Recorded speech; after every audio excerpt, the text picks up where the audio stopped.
Hello students, स्वागत है आप सबका वर्कशॉप कैलकुलेशन एंड साइंस की ऑनलाइन क्लास में। जैसे कि आपको पता है, हम अभी फ्रिक्शन पे बात कर रहे हैं, घर्षण पे बात कर रहे हैं, जो कि एग्ज़ाम पॉइंट ऑफ व्यू से काफ़ी इम्पोर्टेंट है। 3 से 4 क्वेश्चन एग्ज़ाम में इसमें से पूछे जाते हैं। तो लास्ट क्लास में हम घर्षण के बारे में बात कर चुके हैं, टाइप्स ऑफ फ्रिक्शन के बारे में बात कर चुके हैं, घर्षण के लॉज के बारे में बात कर चुके हैं, स्टैटिक और डायनामिक फ्रिक्शन के बारे में बात कर चुके हैं, घर्षण के लाभ और हानि के बारे में बात कर चुके हैं, सीमांत घर्षण और अभिलंब प्रतिक्रिया के बारे में बात कर चुके हैं, कोफिशिएंट ऑफ फ्रिक्शन के बारे में बात कर चुके हैं। तो आज जो टॉपिक लेने जा रहे हैं वो है एंगल ऑफ फ्रिक्शन, घर्षण कोण। तो लास्ट क्लास में हमने सीमांत घर्षण के बारे में पढ़ा था, जो कि एक उच्चतम घर्षण बल होता है, हाईएस्ट फ्रिक्शन फोर्स होता है, जो कि किसी वस्तु को विराम की स्थिति से चलने की स्थिति में लाने से रोकने का प्रयास करता है, जो कि वस्तु द्वारा उसको विराम की स्थिति से मोशन में लाने के लिए प्रयास किया जाता है, जो कि वस्तु द्वारा लगाए गए बल और उसको विराम की स्थिति से जो घर्षण बल है, जो सीमांत घर्षण बल है, वो दोनों क्या होते हैं, बराबर होते हैं। यानी कि लास्ट क्लास में हमने पढ़ा था F इक्वल टू क्या होता है, P होता है। जो लास्ट, अगर आपने नहीं देखा है वीडियो तो उसको जो इससे पहले वाला सेकंड वीडियो मैंने डाला है, तो उसमें आप देख सकते हैं कि F बराबर क्या होता है, P होता है। किसी वस्तु पर लगाए गए भारी बल को P द्वारा तथा सीमांत घर्षण बल को F द्वारा प्रदर्शित किया जाता है, और दोनों संतुलन की अवस्था में दोनों क्या होते हैं, एक दूसरे के इक्वल होते हैं। इक्वल होंगे तभी तो वो एक चीज़ को बैलेंस कर पाएंगे, रोक पाएंगे। ओके, ठीक है। और एक हमने पढ़ा था अभिलंब प्रतिक्रिया। जो वस्तु किसी सतह पर पड़ी है तो उस पर जो नॉर्मल फोर्स, जिसको हम R से डिनोट करते हैं, उसका फोर्स और वस्तु द्वारा जो वस्तु को उस जगह पे स्टेबल बनाए रखने के लिए उसका वस्तु का भार, जो कि वो फोर्स के रूप में काम कर रहा होता है, दोनों क्या होते हैं, इक्वल होते हैं। आर किसके बराबर होता है, उस वस्तु द्वारा लगाए गए भार के बराबर होता है, वेट के बराबर होता है। उसके बारे में हमने लास्ट क्लास में चर्चा की थी। तो इन दोनों चीज़ों को यूज करते हुए हम देखते हैं कि सीमांत घर्षण बल F की स्थिति में परिणामी बल S द्वारा अभिलंब प्रतिक्रिया बल R के मध्य बने कोण को क्या कहते हैं, घर्षण कोण कहते हैं। जैसा कि डायग्राम में दिखाया गया है, अभिलंब प्रतिक्रिया बल R वस्तु द्वारा लगाएगा लिमिटिंग फ्रिक्शन फोर्स F, ठीक है, और इनके बीच में बनने वाला परिणामी प्रतिक्रिया बल क्या है, S है, और इनके बीच में बनने वाला जो ये कोण है, जो थीटा के द्वारा प्रदर्शित किया गया है, तो इसको क्या कहते हैं, घर्षण कोण कहते हैं। तो चलिए अब इसको मैथमेटिकली भी देख लेते हैं। अपन इसको देखते हैं। तो ये जो डायग्राम है लास्ट स्लाइड का, उसको मैंने यहाँ पे कॉपी किया है, और इसका ही डायग्राम को मैंने इस आयत के रूप में प्रदर्शित करने का कोशिश की है। तो देखिए, इसको सेम इसको मैंने दिखाया है। ये आपका जो लास्ट स्लाइड में हमने देखा था, प्रतिक्रिया बल है, परिणामी प्रतिक्रिया बल S है, जिसको डिनोट किया गया है, थीटा यहाँ पे प्रदर्शित किया गया है, R अभिलंब प्रतिक्रिया है, और F क्या है, सीमांत घर्षण बल है, फोर्स है, जिसको F से प्रदर्शित हमने किया था। तो ये एक आयत बन गया। तो अब हम ट्रिग्नोमेट्री जानते हैं, हमने मैथ्स की क्लास में पढ़ा होगा, tan थीटा किसके बराबर होता है, लंब बटे आधार के बराबर होता है। tan थीटा किसके बराबर होता है, लंब बटा आधार के बराबर होता है। तो इसलिए हम क्या देखते हैं इस डायग्राम में, ये एक क्या है, त्रिभुज बन गया, AOC क्या है, एक त्रिभुज बन गया। तो इन त्रिभुज AOC में देखते हैं tan थीटा, लंब क्या है यहाँ पे, AC, जो भी थीटा के सामने वाली भुजा होती है वो क्या होती है, हमेशा लंब होती है। इस चीज़ का ध्यान रखें। तो सामने वाली भुजा क्या है, AC क्या है, लंब है, और जो नीचे वाली भुजा होती है OA, ये क्या है, आधार है। तो tan थीटा इक्वल टू क्या हो गया, AC अपॉन OA, तो जो कि क्या है, लंब बटे आधार है, ठीक है। तो अब AC किसके बराबर है, OB के बराबर है, क्योंकि आयत की आमने सामने की भुजाएं क्या होती हैं, बराबर होती हैं। तो OB और AC क्या है, इक्वल है। तो हम AC को क्या लिख सकते हैं, OB लिख सकते हैं। तो हमने OB लिख दिए यहाँ पे।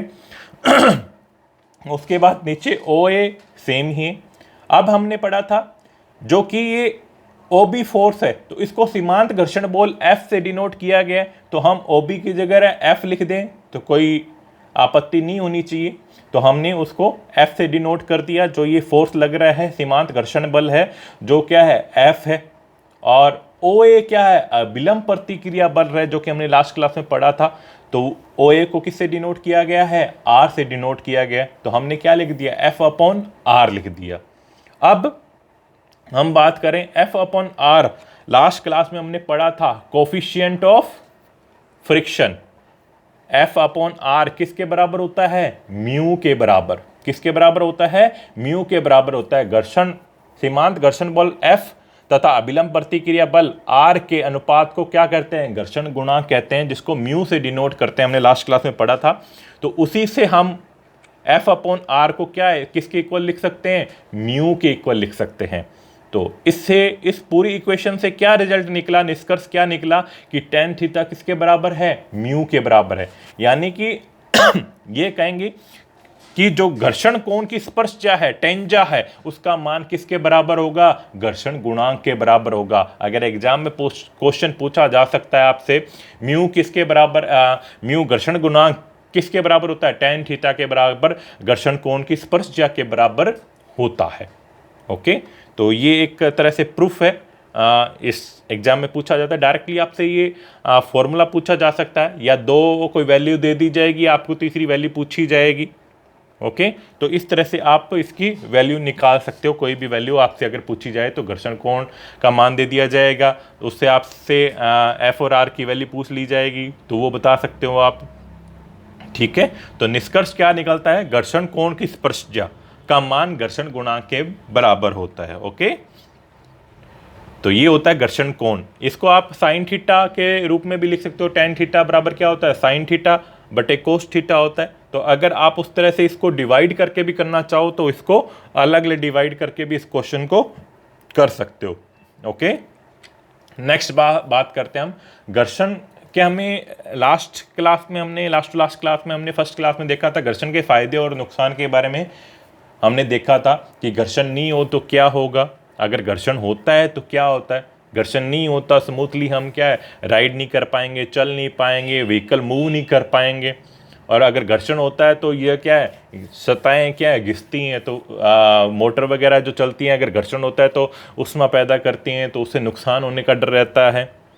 यस और नो, पार्ट्स घिस सकते हैं, जल्दी ख़राब हो सकते हैं अगर घर्षण होता है। तो अगर घर्षण नहीं होगा तो इन चीज़ों में हमें फ़ायदा है कि रोटेशन क्या होगा, इजीली होगा। तो अब बात करते हैं कि घर्षण बल को कम करने के उपाय क्या हैं, विधियां क्या हैं, method to reduce friction force. जो फ्रिक्शन फोर्स है उसको कम करने के क्या क्या उपाय हो सकते हैं। तो घर्षण को कम करने के लिए संनेहक द्वारा यूजिंग लुब्रिकेंट, सभी जानते हैं इसके बारे में, जो हम ऑयल वगैरह, ग्रीस वगैरह यूज करते हैं, व्हीकल्स में यूज करते हैं, फ़ैन वगैरह, मोटर वगैरह में हम लुब्रिकेंट ऑयल डाल देते हैं। अगर कई बार क्या होती है, मोटर जाम हो जाती है तो हम क्या कहते हैं, ऑयल डाल देते हैं उसमें। या साइकिल की चैन पे ग्रीस लगाते हैं, तो वो क्या है, लुब्रिकेंट ही तो है। या व्हीकल में हम क्या है, ग्रीस लगा देते हैं, कोई मोटर सॉफ्टवेयर रोटेट नहीं कर रही तो हम उसकी ग्रीस लगा देते हैं। तो ये सब क्या है, संनेहक है, लुब्रिकेंट्स है, जिसके द्वारा उसको क्या है, स्मूथ किया जाता है, जिससे क्या वो आसानी से क्या है, रोटेट कर सकें। ठीक है, तो घड़ियों में, सिलाई मशीन में आपने ज़्यादातर देखा होगा, ऑयल डाल देते हैं मशीन में या ग्रीस कर देते हैं, तो जिससे क्या वो घर्षण क्या होता है, कम हो जाता है, और उससे क्या है, स्मूथली वो क्या है, मूव करने लग जाती है। नेक्स्ट है बॉल बियरिंग द्वारा। आपने देखा होगा शाफ्ट को मूव करने के लिए हम बियरिंग्स यूज करते हैं, जैसे फ़ोन हो गया, मोटर वगैरह, फ़ैन हो गया, मोटर्स हो गई, इनको मूव करने के लिए हम क्या है, बियरिंग्स का यूज़ करते हैं, जिसके अंदर छोटी छोटी बॉल्स होती हैं, उन पे भी हालांकि ग्रीस और ऑयलिंग होती है, जिसके कारण वो क्या है, दो परतें होती हैं जो आपस में एक दूसरे के ऊपर क्या है, रोटेट करती हैं। ठीक है, नेक्स्ट है पॉलिशिंग द्वारा। कोई खुरदरी जगह है तो उसको हम पॉलिश करके, उसको स्मूथ करके, उस सतह को हम क्या है, घर्षण को क्या है, कम कर सकते हैं।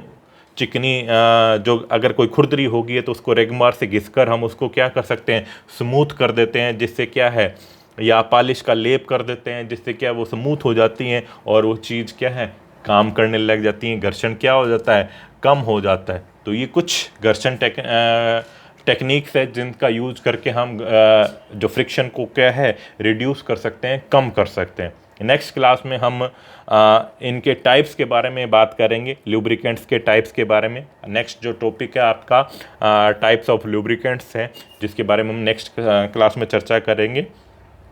तो आज के लिए इतना ही। होप सो आपको वीडियो अच्छा लगा होगा। और 2 गज जरूरी दूरी, मास्क है ज़रूरी। तो कोरोना काफ़ी बढ़ चुका है, सेकेंड स्टेज चल रही है, तो सेफ्टी रखिए, अपनी सेफ्टी रखिए, अपने परिवार की सेफ्टी रखिए। बिना काम के बाहर ना जाएं, स्टडी करें घर पे ही रहकर। हम आपको फैसिलिटी प्रोवाइड कर रहे हैं, तो इस फैसिलिटी का फ़ायदा उठाएं। ज़्यादा से ज़्यादा वीडियो देखें, अपनी बुक्स पढ़ें, जहाँ से भी आपको जो मटेरियल मिलता है तो स्टडी करते रहें, कंटिन्यू स्टडी के टच में रहें, फालतू का इधर उधर ना जाएं, घर से बाहर ना निकलें। ठीक है, थैंक यू फॉर वॉचिंग। अगर वीडियो अच्छा लगे तो लाइक करें, शेयर करें, सब्सक्राइब करें। Thank you.